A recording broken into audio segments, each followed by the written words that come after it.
Hello guys, welcome to Techno Tech YouTube channel. In this video, we will show you how to take RGB test print in Canon photocopier. In the context of a Canon photocopier, RGB, red, green, blue, typically refers to the color mode used for electronic displays and digital images.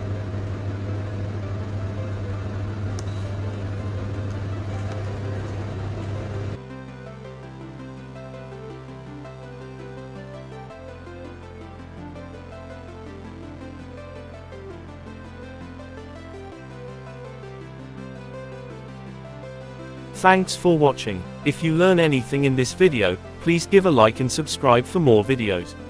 If you have any questions, just pin a comment.